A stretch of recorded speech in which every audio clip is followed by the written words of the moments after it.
Skema permainan dalam sepak bola mulai diperkenalkan pada abad pertengahan. Pembagian tugas antar pemain belum ada kala itu. Dahulu, semua pemain maju ke depan dan bersaing mencetak gol guna memetik kemenangan. Akibatnya, daerah pertahanan dan lini tengah lapangan bukan menjadi prioritas utama tim. Prinsipnya adalah menyerang dan menyerang. Padahal, dua aspek tersebut memegang peranan penting bagi kesuksesan sebuah tim.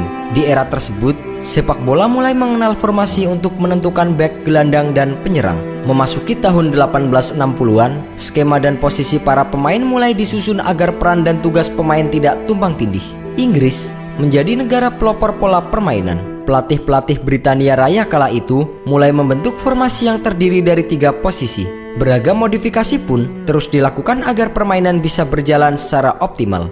Sejarah mencatat, formasi sepak bola tertua di dunia adalah 1-2-7. Pembagiannya adalah 1 orang sebagai kiper, 1 orang sebagai bek, 2 orang sebagai gelandang, dan 7 orang sebagai penyerang. Formasi ini mulai dikenalkan di Inggris pada tahun 1860-an hingga 1870-an. Saat itu, formasi tersebut menjadi paling populer di Inggris. Dengan 7 orang penyerang, mudah diketahui, sepak bola di masa tersebut hanya mementingkan urusan menyerang semata. Basis permainan ketika itu hanya sekedar menggiring bola jauh ke depan dan membawa bola ke depan. Formasi ini dipakai oleh timnas Inggris ketika menghadapi Skotlandia pada tahun 1872. Skotlandia sendiri ketika itu menggunakan formasi 2-2-6. Tidak seperti Inggris yang cenderung bermain lebih kaku, Skotlandia memainkan bola dari kaki ke kaki. Meskipun berakhir dengan hasil tanpa gol, akan tetapi hasil tersebut cukup mengejutkan karena Inggris yang difavoritkan sebagai pemenang justru harus puas bermain imbang. Seiring dengan kemajuan zaman, prinsip menyerang mulai bergeser. Pelan-pelan, tim mulai sadar akan pentingnya lapangan tengah meskipun menggempur lawan masih menjadi prioritas utama. Setelah itu, terbentuklah formasi 2-3-5 di mana 3 orang pemain mengisi lini tengah. Formasi ini mulai beken pada periode 1880-an hingga 1925. Saat itu, formasi ini dikenal dengan formasi piramid.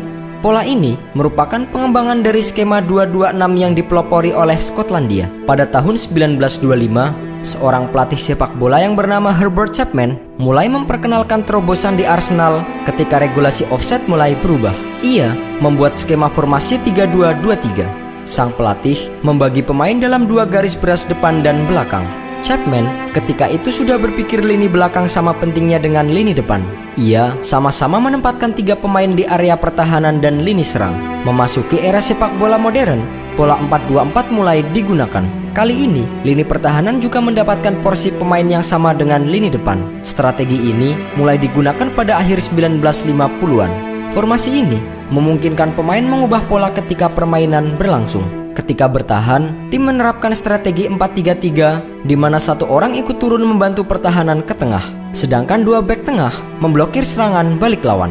Sejak saat itu, mulai dikenal formasi dengan 4 orang segaris seperti 4-3-3 dan 4-4-2 yang dipakai hingga kini.